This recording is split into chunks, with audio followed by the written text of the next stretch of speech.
Vamos,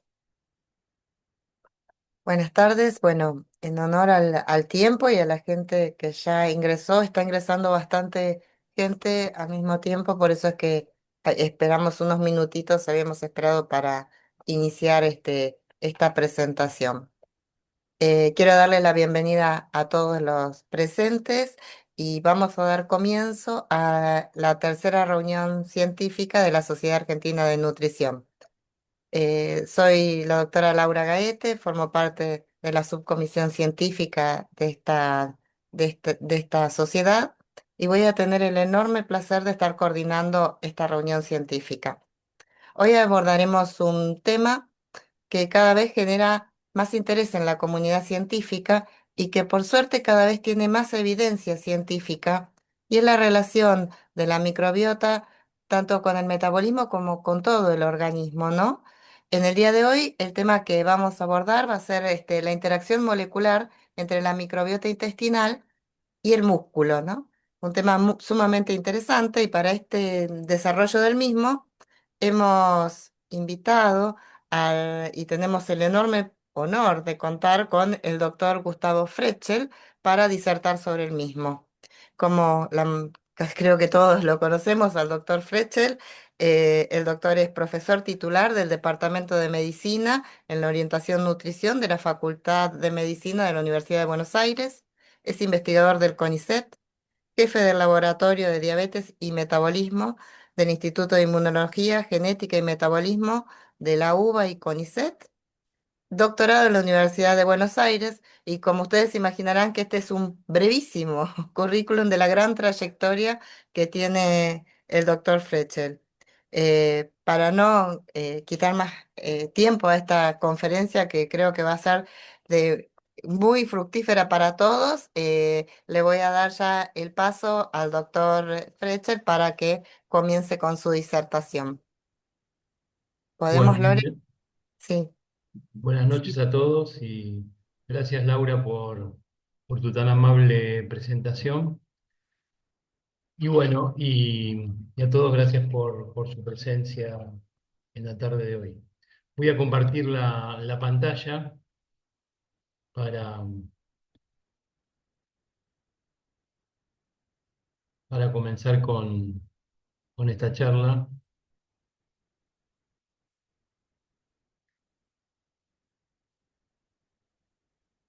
Como dijo muy bien Laura, sería la interacción entre la microbiota intestinal y el músculo eh, siempre tratamos de enfocarnos hacia lo que realmente nos interesa como especialistas en el área metabólica y de la nutrición y de diabetes y demás, de todo este conjunto de patologías que conllevan a lo que hoy podemos denominar en grande como la enfermedad metabólica. Por eso vamos a hacer una breve reseña para ponernos de acuerdo en la enfermedad metabólica y ver cómo la interacción entre la microbiota intestinal y el músculo justamente pueden contribuir al desarrollo de la enfermedad metabólica. Entonces, recordando que toda esta conjunto de patologías comienza con la obesidad, pasando por las alteraciones propias de- del metabolismo, digamos, las dislipemias, la prediabetes, la diabetes, terminando en la enfermedad cardiovascular, lo que hoy se conoce como la enfermedad cardiometabólica. Pero bueno, todo un conjunto de alteraciones, reconociendo la obesidad de origen abdominal como el inicio de la diabetes de tipo 2 y de la enfermedad cardiovascular, con el agregado de los diferentes componentes del síndrome metabólico y las complicaciones obviamente propias de la diabetes. Pero esta progresión, esta enfermedad metabólica que podemos decir que es una enfermedad continua, que comienza con la obesidad abdominal, continúa con las diferentes alteraciones metabólicas que acabamos de comentar a grandes rasgos y termina en la diabetes de tipo 2 y en la enfermedad cardiovascular. O sea que la idea es que estamos ante una enfermedad metabólica continua de gran impacto, en el cual obviamente son múltiples los componentes fisiopatológicos, pero hay algunos componentes importantes, algunos componentes que rigen de alguna manera el origen de la, de la enfermedad metabólica, como es la propia genética, los cambios epigenéticos, y uno de los componentes que hoy nos convocan, que es la microbiota intestinal. La microbiota intestinal juega un rol muy significativo en el desarrollo de la enfermedad metabólica, y fundamentalmente a través de la inflamación. La inflamación que genera a su vez resistencia a la insulina, y este es un eje central, clave, porque implica un aumento de la respuesta insulínica con la generación justamente de componentes eh, de, eh, de inflamación como por ejemplo TNF-alfa, interleuquina 6, interleuquina 1 beta y demás, y la llegada de ácidos grasos a nivel del tejido, por ejemplo, en este caso muscular, produciendo resistencia a la insulina, como después vamos a ver. Pero bueno, como decíamos, una respuesta, esa insulinoresistencia que produce la inflamación a través de lo que acabamos de ver, de moléculas proinflamatorias, presenta en una primera instancia una respuesta insulínica, una hiperinsulinemia, que mantiene en un principio normales los niveles de glucemia y luego cuando se produce muy probablemente por falla en la respuesta insulínica por causa genética y luego por glucotoxicidad, se produce la caída en la producción de la insulina y la hiperglucemia progresiva que lleva al desarrollo de diabetes de tipo 2. Esto es de alguna manera muy reseñada lo que es la enfermedad metabólica. Y en la enfermedad metabólica sabemos que, como decíamos antes, la microbiota intestinal juega un rol clave, juega un rol muy significativo. Y vemos que la composición de la microbiota intestinal se correlaciona con importantes componentes de el aumento del índice de masa corporal, el aumento de la inflamación a través, en este caso, de proteína C reactiva.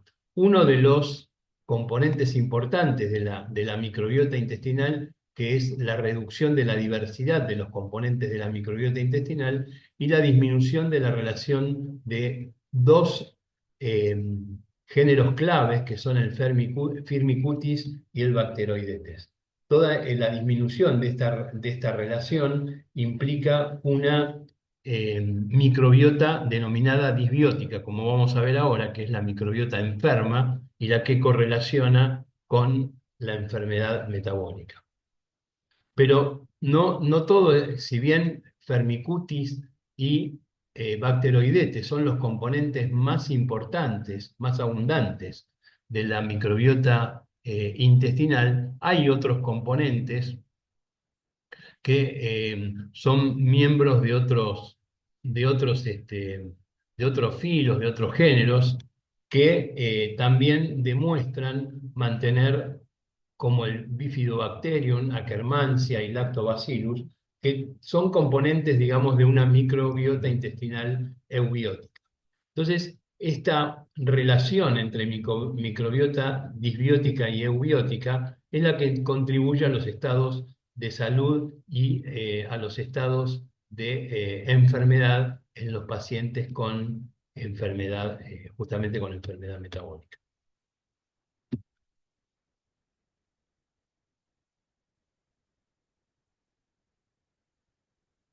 Y además de los componentes, como vemos ahora, los distintos componentes de una microbiota eubiótica o disbiótica, últimamente también se ha tomado como importante correlación con la enfermedad metabólica o con el estado de salud el componente de diversidad de la microbiota intestinal. O sea que cuanto más diversa es la microbiota, cuanto mayor diversidad tiene la microbiota, más saludable se encuentra esa microbiota. Cuando cae la diversidad, cuanto más homogénea es la microbiota intestinal, entonces estamos ante una microbiota disbiótica. Esta mayor diversidad o menor diversidad implica la correlación con los estados de salud o de enfermedad metabólica. Y aquí vemos cómo una baja variabilidad de la microbiota intestinal correlaciona con medidas antropométricas de mayor masa grasa, mayor índice de masa corporal, mayor grasa troncal. Y las características entonces de esos componentes de la microbiota intestinal que van a impactar en una microbiota intestinal sana o eubiótica o una microbiota intestinal disbiótica alterada. Entonces, la microbiota intestinal eubiótica, con una composición diversa, mantiene a las bacterias intestinales alejadas de los enterocitos, porque mantiene una espesa capa de mucus y mantiene fundamentalmente la integridad entre los enterocitos, impidiendo la traslocación de las bacterias hacia el interior de nuestro organismo. En cambio, una microbiota intestinal disbiótica altera completamente la capa de mucus y permite el acercamiento de las bacterias a la pared intestinal. Y además se pierde la unión, eh, justamente la unión entre los enterocitos, y de esta manera se permite la traslocación de los componentes bacterianos hacia el interior de nuestro organismo con la generación de inflamación. Entonces, esto es el escenario intestinal de una microbiota eubiótica y de una microbiota disbiótica. También a la inflamación, recordamos, no vamos a entrar en ese tema, pero recordamos que la inflamación también se genera en un tejido adiposo disfuncional, en lo que hoy sabemos de la obesidad, de la enfermedad metabólica, como la adiposopatía. Entonces, el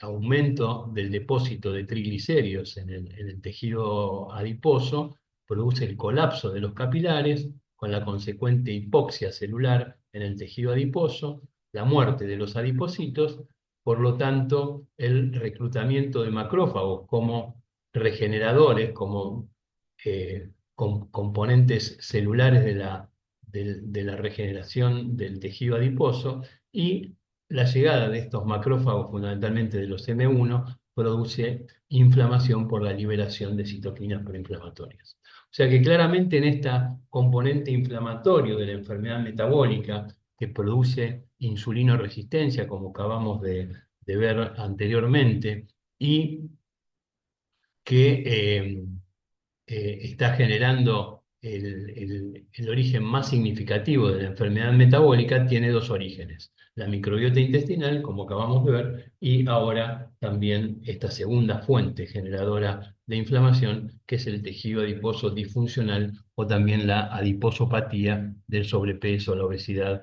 de la enfermedad metabólica. Entonces, además del componente eubiótico, disbiótico, y la homogeneidad o la heterogeneidad de la microbiota, la mayor o menor diversidad de los componentes de la microbiota intestinal, la pérdida de la capa de mucus o mantener la capa de mucus, mantener o perder la unión entre los enterocitos y permitir la translocación. También hay otros componentes de la microbiota intestinal que juegan un rol muy significativo en la salud, en nuestra salud metabólica, como por ejemplo la producción de ácidos grasos de cadena corta, como el ácido propiónico y el butirato, o la liberación de glucagon like peptide 1, del GLP-1 o del péptido II, que disminuyen la ingesta y mejoran el metabolismo glucídico y el metabolismo en general.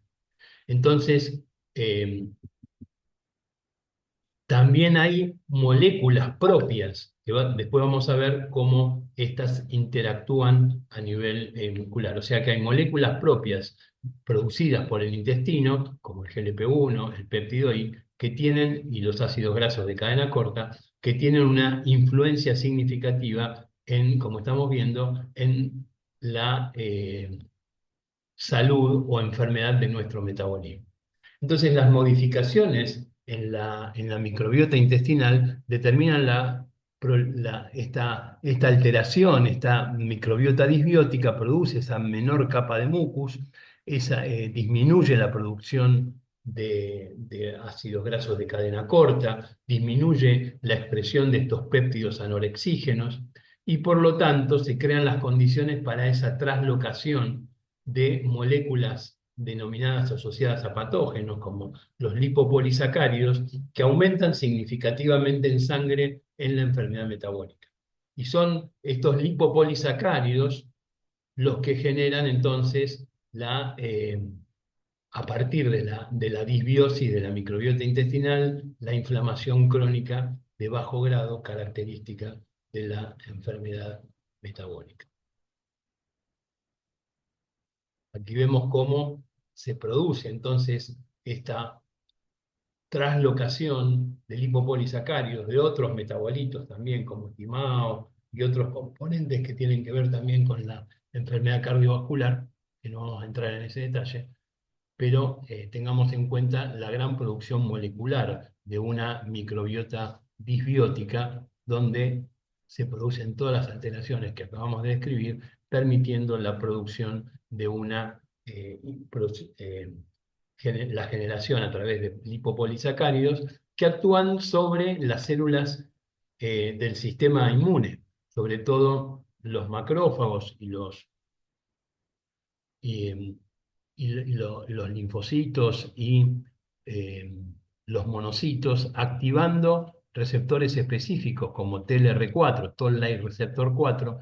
Estos receptores activados por los lipopolisacáridos que están proviniendo de las bacterias intestinales porque se traslocaron hacia el interior de nuestro organismo, y estos lipopolisacáridos, al activar a los Toll-like receptor 4 y a través de factores de transcripción como NF-kappa beta, actúan a nivel nuclear, favoreciendo la expresión de genes que producen las citoquinas proinflamatorias, como acá estamos viendo.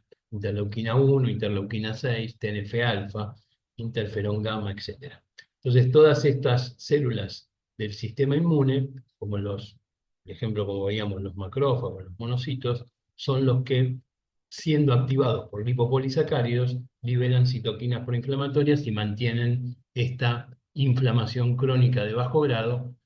Y vemos cómo en pacientes con enfermedad metabólica, en pacientes eh, eh, con obesidad o sobrepeso, hay un aumento de la expresión de estos receptores, de estos toll-like receptor 4, favoreciendo entonces la producción de citoquinas proinflamatorias, y también pacientes con sobrepeso y obesidad presentan también aumento de la expresión de moléculas proinflamatorias como TNF-alfa, interleuquina 6, y estos toll-like receptor correlacionan en su expresión con la expresión de las citoquinas proinflamatorias.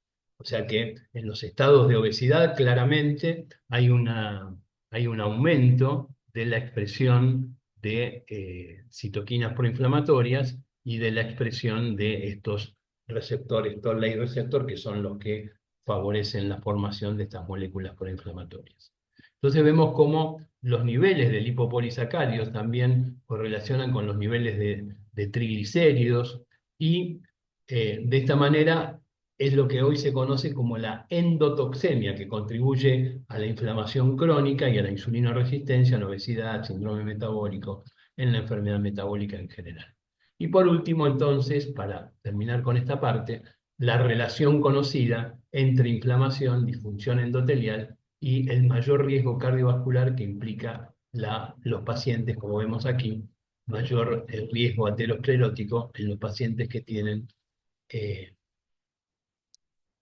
proteína C reactiva aumentada como representante de los procesos de inflamación. Y aquí vemos cómo los mayores niveles de proteína C reactiva contribuyen, determinan mayor riesgo de infarto agudo de miocardio, de stroke, de muerte cardiovascular o de muerte por todas las causas. O sea que evidentemente la inflamación nos está llevando a esta enfermedad metabólica, a la enfermedad cardiovascular, a lo que hoy se conoce como enfermedad cardiorreno metabólica o cardiorreno-hepatometabólica y demás.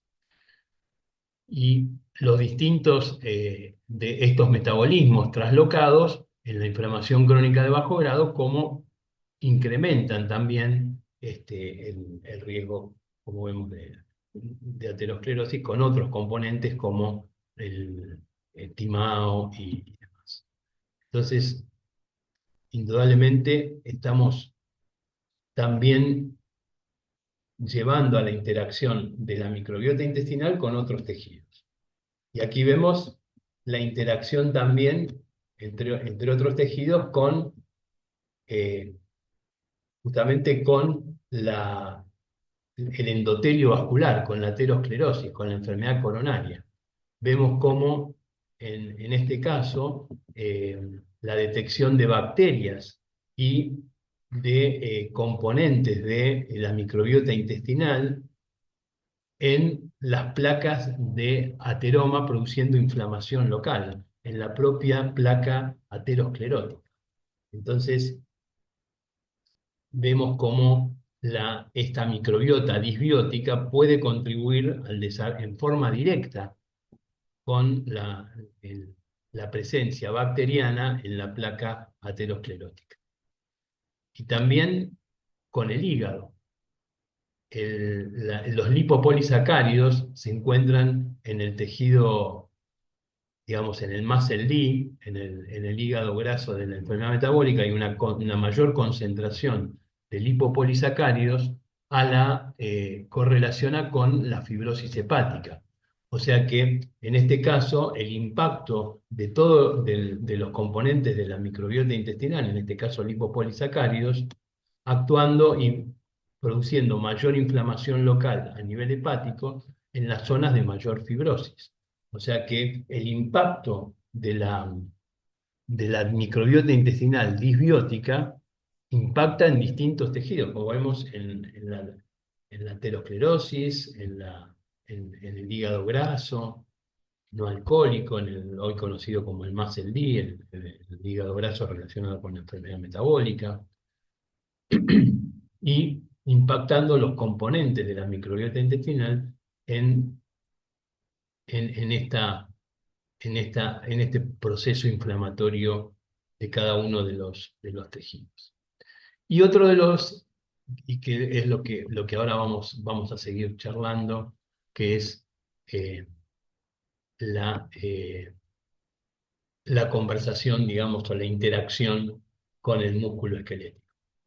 El músculo esquelético que además de su movimiento desempeña un papel central en la regulación de la salud metabólica, donde integra la energía, la utilización de la producción de energía, la utilización de diferentes sustratos y la capacidad de este músculo esquelético que es clave para metabolizar carbohidratos, lípidos, aminoácidos. Es un órgano sumamente flexible, tiene una flexibilidad metabólica importante porque cambia de la metabolización de carbohidratos a lípidos, a cuerpos cetónicos, o sea, se adapta a las distintas diferencias y- metabólicas, de ahí su flexibilidad en esta metabolización y eh, una importante regulación de señalización con AMP quinasa, mTOR y proteína G, eh, el PGC1 alfa, adaptado también a la cadena respiratoria. Entonces, el músculo esquelético realmente es un órgano endocrino metabólico y le estamos conociendo cada vez más propiedades, le estamos conociendo cada vez mayor producción molecular e interacción con otros tejidos también. Entonces, eh, es el órgano más importante que tenemos en cuanto a masa, la masa muscular, que representa el 40% de la masa corporal de nuestro organismo, y bueno, y todo su componente metabólico.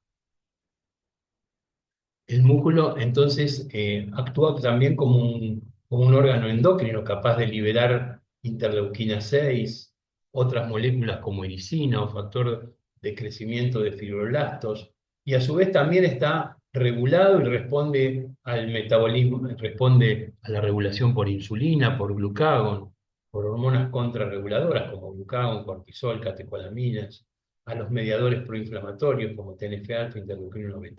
O sea que produce moléculas y también está regulado por el componente endocrino. O sea que es realmente un órgano endocrino metabólico muy significativo, donde estos factores modulan la entrada de sustratos, el gasto energético y también la expresión de los genes del metabolismo a nivel muscular. Esto vincula el metabolismo del músculo con efectos a nivel de efectos sistémicos sobre hígado, tejido adiposo, páncreas. O sea que el músculo se relaciona con todos estos componentes de tejido. Y antes decíamos que eh, es importante la regulación y el componente en obesidad. Y aquí vemos cómo en la obesidad, por ejemplo, el, el- la producción de citoquinas proinflamatorias en el metabolismo tomando el metabolismo de carbohidratos, de lípidos o el metabolismo de aminoácidos, pero en el caso de la obesidad, el TNF-alfa, que sería representante de la inflamación crónica de bajo grado, produce un cambio en la fosforilación de de la cadena de transmisión del receptor de insulina, y este cambio en la fosforilación es lo que produce en el receptor de insulina insulinoresistencia, o sea, una menor respuesta del receptor de la insulina a la propia molécula de insulina. Este es el impacto de la inflamación sobre la resistencia a nivel muscular, el cambio de la fosforilación. Ustedes recuerdan que el receptor de insulina es un receptor a tirosina quinasa. Eso quiere decir que para que se transmita la señal biológica, eh, estas moléculas por receptor tienen que estar fosforiladas en el aminoácido tirosina. Lo que hacen las moléculas proinflamatorias es, como TNF-alfa, es cambiar esta fosforilación por valina o por leucina, a diferencia de la fosforilación en el aminoácido tirosina, y con este cambio en la fosforilación implica la formación de la resistencia periférica a la insulina, en este caso en el metabolismo muscular. Y esa insulinoresistencia que lleva a la menor entrada de glucosa al músculo y una serie de alteraciones que tiene tres componentes, el músculo tiene tres componentes muy significativos, que regulan su propio metabolismo: AMP quinasa, PGC1 alfa en la cadena respiratoria, AMP quinasa, que es la molécula sensora de la falta de energía a nivel muscular, y mTOR, que también regula fundamentalmente el metabolismo proteico.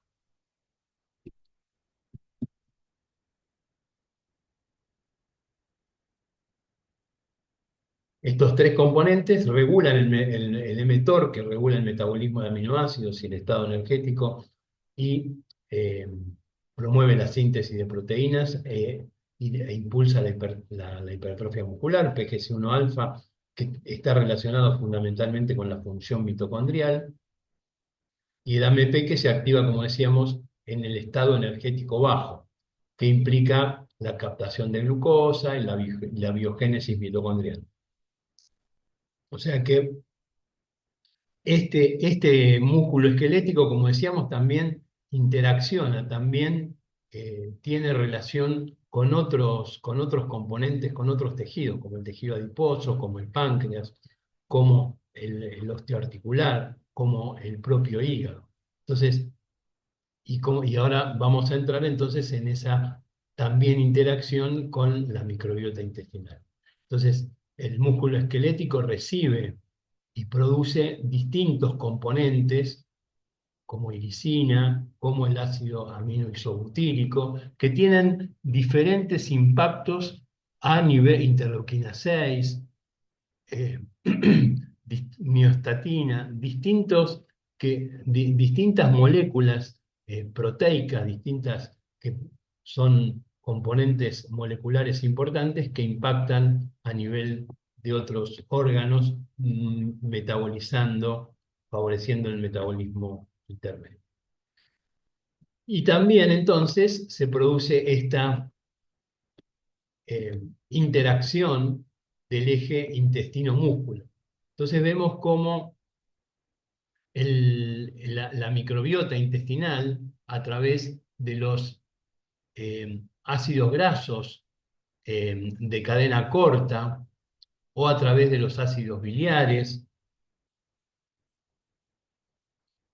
o a través de hidroxil sulfato, o sea, a través de distintos componentes de las distintas moléculas que veíamos que producía la microbiota intestinal, impactan a través de estos componentes que recién veíamos de reguladores del músculo, como AMP quinasa, como PGC1 alfa, que recién acabamos de describir, u otros componentes del crecimiento, donde se favorece la diferenciación muscular, el crecimiento muscular, a través de IGF-1, fosfatidinoinositol 3 quinasa. O sea que hay diferentes componentes moleculares que son activados por una microbiota intestinal más saludable, como pueden ser los ácidos biliares, los ácidos grasos de cadena corta, que favorecen entonces la promoción promueven la biosíntesis mitocondrial, promueven también el crecimiento muscular, promueven la diferenciación de mioblastos y demás. O sea que cuando la microbiota intestinal se encuentra saludable, se encuentra en un estado eubiótico, interviene a través de las moléculas que ellas mismas liberan, como ácidos grasos de cadena corta y sales biliares, a través este, de estas moléculas que regulan el metabolismo muscular. Y el músculo, a su vez, que produce miostatina, produce irisina, interleuquina 6, también tienen efectos sobre la microbiota intestinal, estimulando la interleuquina 6, estimulando la secreción de GLP-1, que importante componente del reguladora del metabolismo, activando la secreción de la insulina, favoreciendo la disminución del apetito, las acciones antiinflamatorias de irisina y demás. O sea que, como vemos, hay una comunicación entre la microbiota intestinal saludable y la presencia entonces de la actividad metabólica a nivel muscular. Pero también esto en el estado fisiológico, en el estado de eubiosis. Pero también vemos que algunos componentes de la microbiota intestinal, en este caso Roseburia, que es una bacteria que se ha correlacionado fundamentalmente con la mayor fuerza muscular y con el mayor gasto del nivel de oxígeno, con la mayor eh, nivel oxidativo. Entonces, vemos cómo tanto en adultos, en adultos jóvenes como en adultos mayores, eh, la mayor fuerza muscular y la mayor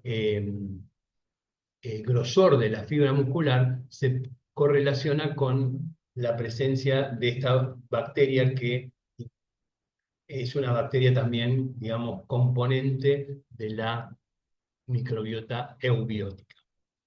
Entonces, hay una interacción a través de la microbiota intestinal y,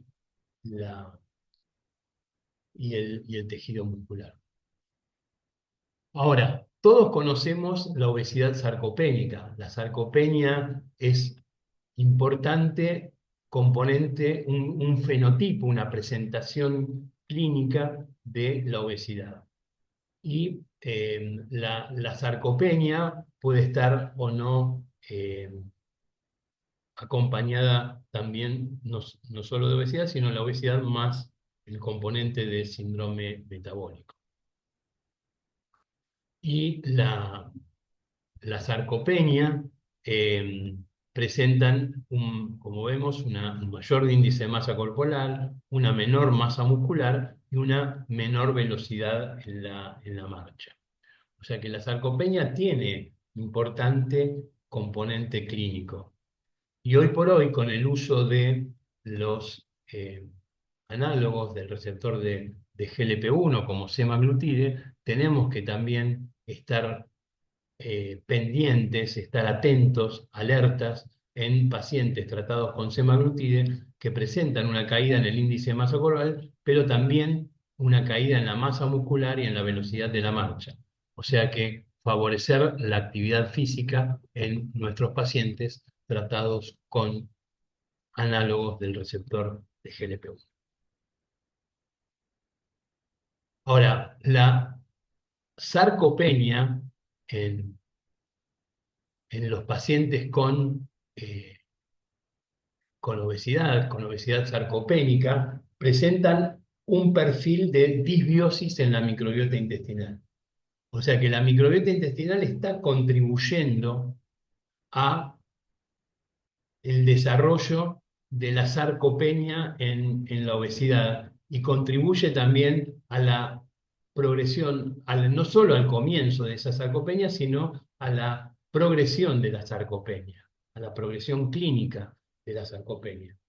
Y por ejemplo, vemos una alteración característica que es Firmicutes bacteroidetes en una relación disminuida que indica una disminución de la abundancia relativa y por lo tanto de comunidades microbianas metabólicamente activas y por lo tanto también de una caída en la diversidad bacteriana, o sea, una microbiota disbiótica. Hay una importante también caída de bacterias en la sarcopenia, de bacterias que producen ácidos grasos de cadena corta y también en bacterias que mantienen la barrera intestinal, o sea, la mucosa intestinal y la unión entre los enterocitos. Entonces, en la sarcopenia, toda esta inflamación crónica de bajo grado promueve resistencia a la insulina y la misma sarcopenia también incrementa la, la resistencia a la insulina. El músculo esquelético entonces participa activamente en la regulación de la función intestinal mediante, como vimos anteriormente, la secreción de diversos factores miogénicos. La iricina, por ejemplo, que recién la comentábamos, media principalmente las respuestas antiinflamatorias y la modulación de la microbiota. La ausencia de miostatina se asocia con una mayor función de la barrera intestinal y perfiles metabólicos mejorados, o sea, la, la- la caída en la producción de miostatina por el músculo favorece una microbiota más eubiótica. En conjunto forman una red a través de la cual el músculo influencia la salud intestinal desde estas múltiples moléculas que son producidas a nivel del músculo. Y esto subraya la complejidad de todas estas señales que se originan en esta relación, en esta conversación, en este eje denominado músculo-intestino. Este mecanismo no solo nos está llevando a lo que son los beneficios de la actividad física, sino que también nos proporciona posibles blancos terapéuticos en el futuro.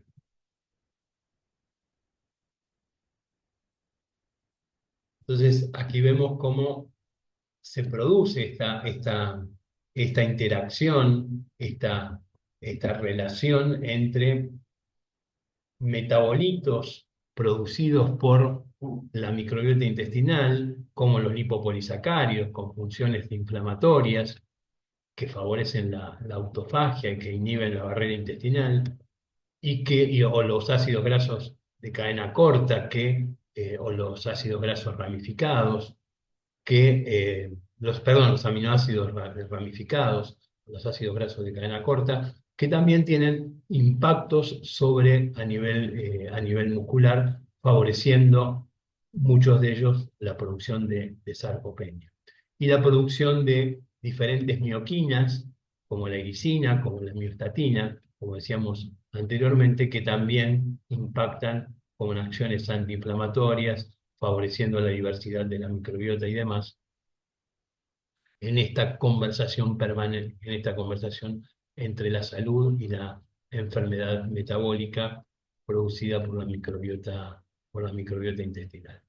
Todos sabemos, conocemos que la actividad física tiene una plétora de beneficios en diferentes tejidos de nuestro organismo mediante importantes modificaciones metabólicas, el aumento del gasto de oxígeno, el- el- la, la neurogénesis, la disminución del depósito de lípidos, el aumento de la sensibilidad a la insulina, el aumento de la producción de GLP-1 en el músculo esquelético también, con la biogénesis mitocondrial, el aumento del grosor de la fibra, la sensibilidad a la insulina, la oxidación de los lípidos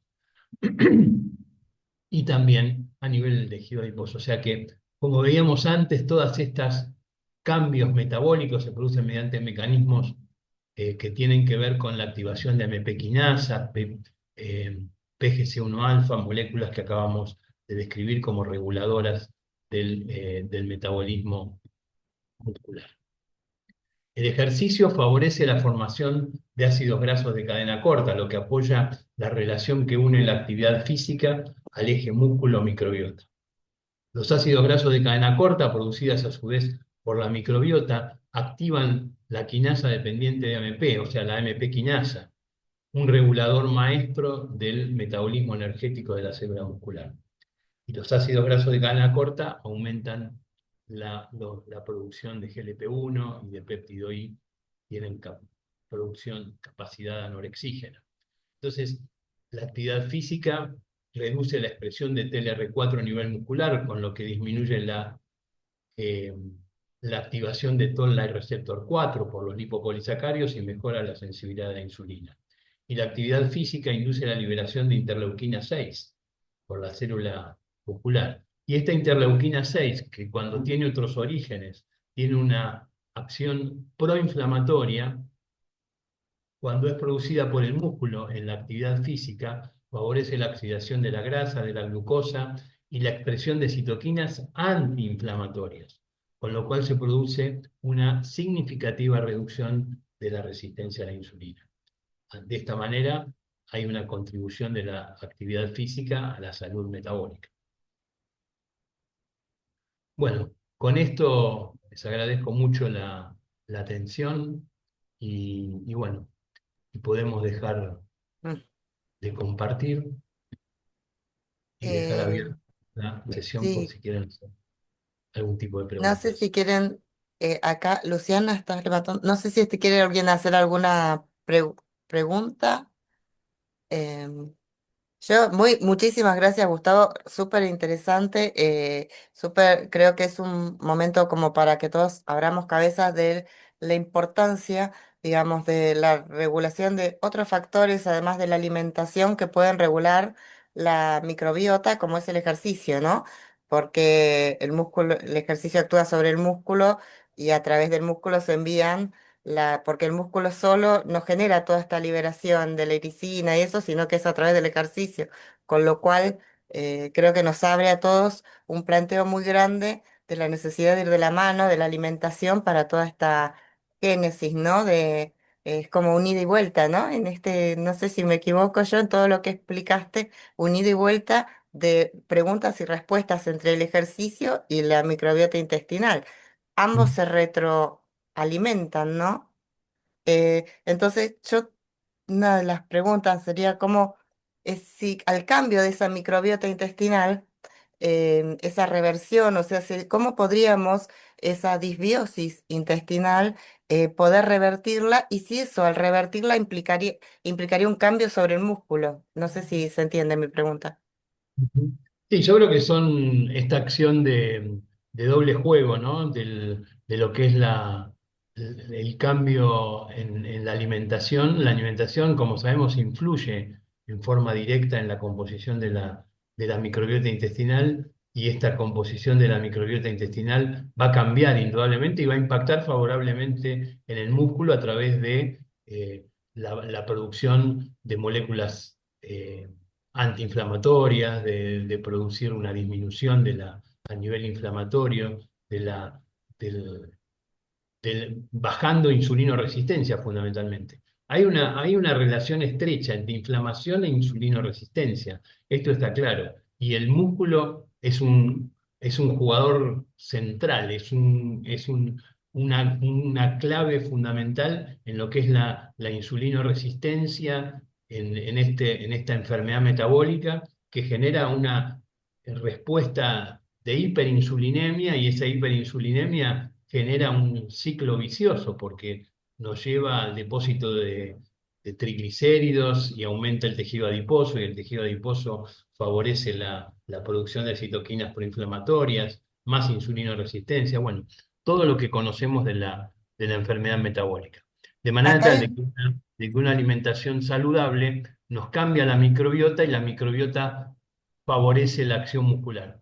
Pero y por otro lado, la activación física, la actividad física es clave en esto, en generar las moléculas que a su vez van a impactar favorablemente también en la microbiota. O sea que es la actividad física es fundamental para ese mejor metabolismo muscular, para disminuir la resistencia a la insulina y para que el músculo produzca todas estas moléculas que se están conociendo cada vez con mayor precisión y que impactan favorablemente en la microbiota intestinal y también, como vimos, en otros tejidos. Acá una pregunta que hicieron fue ¿cuánto tiempo tardaría, cuánto tiempo lleva el cambio de disbiosis a eubiosis por ejercicio? Y otra, no sé si querés al mismo tiempo, por si, que depende, si hay algún tipo de ejercicio, dice, ese beneficio de la actividad física depende del tipo y tiempo de duración del mismo. O sea, no sé si... Bueno, La acá primera es si se sabe cuánto tiempo un ejercicio necesitas de ejercicio para ir a tener un impacto sobre esa disbiosis. sí.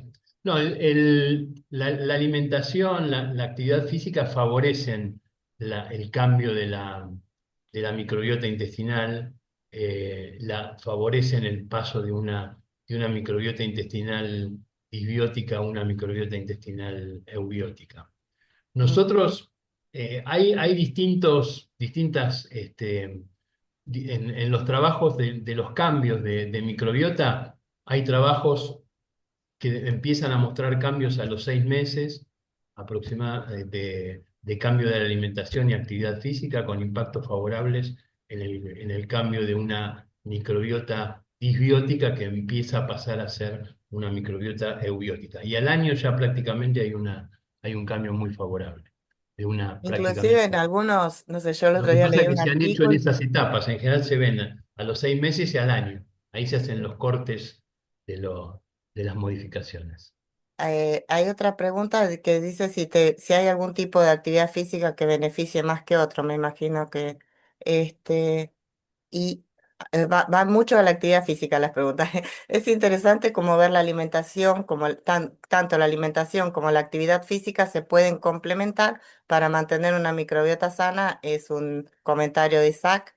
Y acá una pregunta es, ¿cuál es el mecanismo íntimo por el cual la actividad física genera ácidos grasos de cadena corta?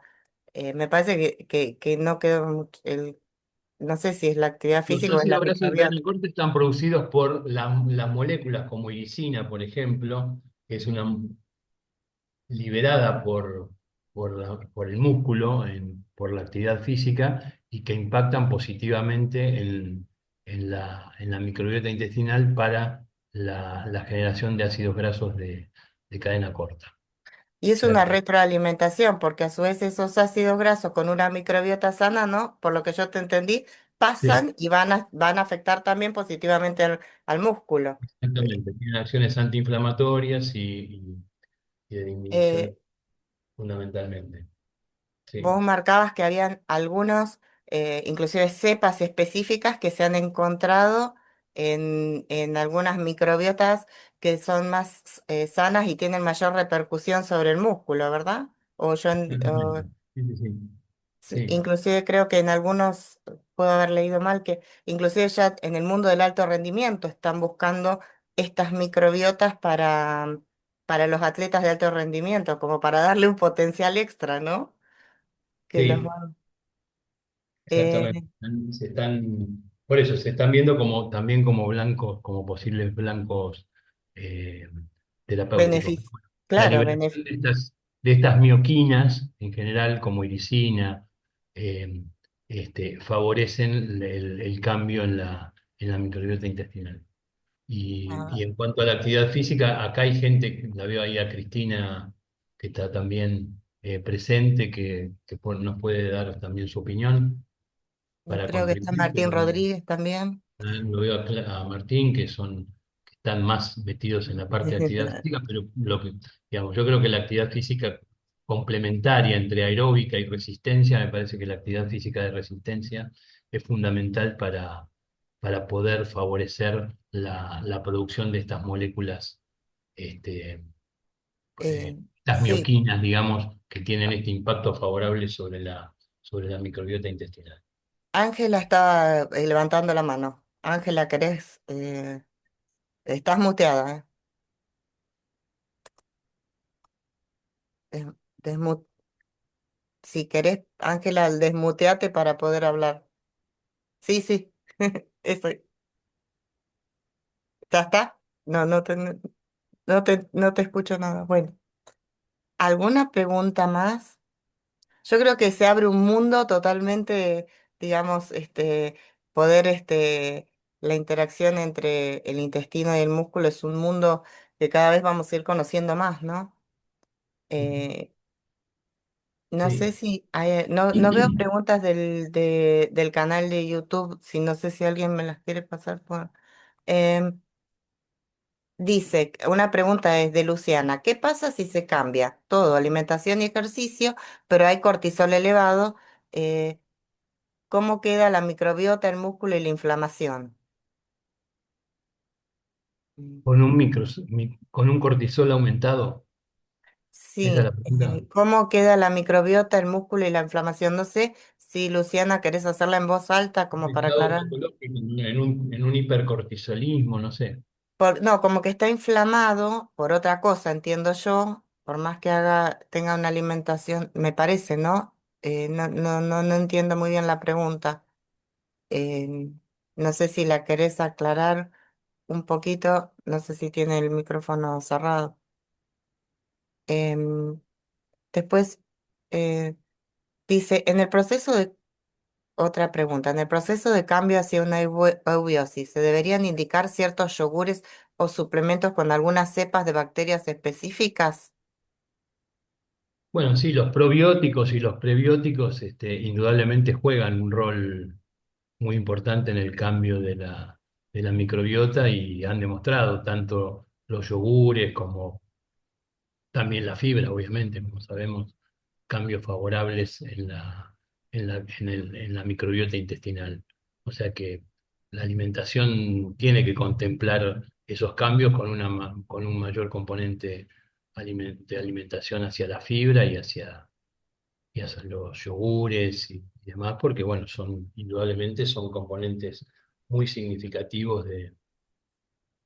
Ah, tengo que desmutear yo, parece ser. Lore, ayúdame para desmutearla porque a Ángela porque no puedo. Yo desde Ángela aquí. y a Luciana, si quiere Y a hacerlo. Luciana, se ve que los tenemos que desmutear nosotros, pero a ver, para que ahora no la encuentro a Ángela. A ver si puedo yo. Hola, hola, ¿me escuchan? Sí, ahí te escuchamos. Hola, bueno, buenas tardes, Gustavo. Antes que nada, felicitarte y agradecerte la participación en esta reunión que fui proyectada hace bastante tiempo. Yo estoy en la parte del YouTube para mirando las preguntas y en realidad no hay mucho. no hay muchas preguntas, solo felicitaciones enormes. Y hay Muchas. una que dice los ejercicios de fuerza son más efectivos que la reversión en la reversión de disbiosis, creo que ya lo contestaste. Así que bueno, por acá no hay ninguna más que grandes felicitaciones. Excelente, Gustavo.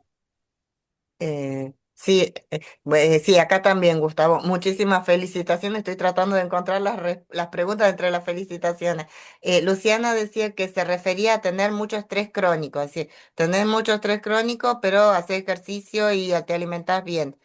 Si me imagino que si eso, si tiene más peso eso que lo otro, me imagino para Y la... yo entiendo que el cambio, bueno, no sé qué grado de estrés, pero bueno, el estrés crónico, pero yo que entiendo que esos cambios en la alimentación y en la actividad física, me parece que indudablemente van a tener lo van a ayudar. cambios beneficiosos sobre un estado de estrés crónico, ¿no? Indudablemente. Eh, sí. Bueno, acá María García pregunta, ¿qué relación existe entre los diferentes patrones alimentarios y el equilibrio de la microbiota? Eso sería Bueno, como de una charla. nuevo volvemos, o sea, ese tipo de alimentaciones tipo mediterránea, aumento de fibra, probióticos, prebióticos, bueno, acá hay gente también que conoce mucho más, la misma Ángela, Mm. que da habitualmente estas charlas. Entonces, bueno, pero en general lo que yo les puedo decir es ese aumento de los componentes eh, de probióticos y prebióticos en la alimentación han demostrado efectos muy favorables sobre el cambio de la microbiota intestinal. Acá, Martín Rodríguez contesta que el ejercicio que mejora con mayor evidencia es el aeróbico moderado, trote suave, ciclismo, senderismo, para todos los que preguntaban cuál era el tipo mejor de ejercicio. Y acá preguntan si el SIBO a todo esto complica todo más. Y sí, va, digo, Mm. este, bueno, hay muchas preguntas, cómo lo relaciona con cáncer? Lo que pasa que me parece que esto es más específico, ¿no? Que... eh, Con el con la cáncer, ¿qué cosa? No sé, no sé si ¿La me microbiota imagino que la disbiótica? microbiota con cáncer, supongo. No sé, no, Bueno, yo lo único que puedo contestar en eso sería la relación entre la enfermedad metabólica y el mayor riesgo de cáncer, ¿no? mm, Que proviene justamente por la inflamación, la insulinoresistencia, la hiperinsulinemia, jugando como un factor de una hormona no solo reguladora del metabolismo, sino también como un factor de crecimiento celular, como favoreciendo la proliferación celular. Entonces, de esa bueno. manera Sí, tenemos... acá hay muchísimas felicitaciones, excelente charla, felicitaciones son miles, todos los que están, y la verdad que sí, ha sido una charla de excelencia, con creo que pasando por todos en una forma tan didáctica, con toda la implicancia que la microbiota nos genera, y actualizándonos en todo esto. La verdad, Gustavo, es un placer poder contar con vos, que hayas podido estar y contarnos toda tu experiencia en este tema. Y bueno, si no hay más preguntas, no sé si querés hacer algún último comentario. No, No. simplemente tener en cuenta que estos cambios en la alimentación y la actividad física tienen que ser un eje central en el abordaje de la enfermedad metabólica. No perdamos ese, esa acción terapéutica tan importante y que siempre recurrimos a la droga. Es difícil la adherencia. Sabemos que el paciente con enfermedad metabólica, con obesidad, con diabetes, le cuesta adherir a este tipo de cambios de conducta, pero bueno, hay que insistir, porque son cambios que nos demuestran una favorable mejoría en la salud de nuestros pacientes. Así que bueno, dejarlo como mensaje, ¿no? No olvidarnos de esta parte, pues siempre estamos a través de la última droga Sí. que no le quito importancia y las uso mucho, pero la actividad física es fundamental. Y lo que estamos viendo últimamente, que también es la presencia de sarcopenia, ¿no? Hablando del músculo, la presencia de sarcopenia por la utilización de drogas que ahora se están masificando tanto como los análogos de GLP-1 y otras. Entonces, bueno, pensemos también que el músculo sufre porque no solo perdemos con estas drogas masa grasa, sino que también perdemos masa muscular. Entonces, bueno, me parece que evitar la sarcopenia es muy importante, no solo en nuestros pacientes, bueno, sino también en el envejecimiento, bueno, y la enfermedad metabólica, en definitiva, es una enfermedad del envejecimiento. Así que bueno. Bueno, gracias, gracias y gracias, Gustavo. Excelente y un placer haber compartido con todos ustedes este momento. Esperemos que todo esto nos sirva para recomendar todo esto, como dijo Gustavo, volver a las bases, la alimentación y el ejercicio físico es la base de todo. Así que muchas gracias y bueno, nos volveremos a encontrar en la próxima reunión científica que tengamos. Hasta luego.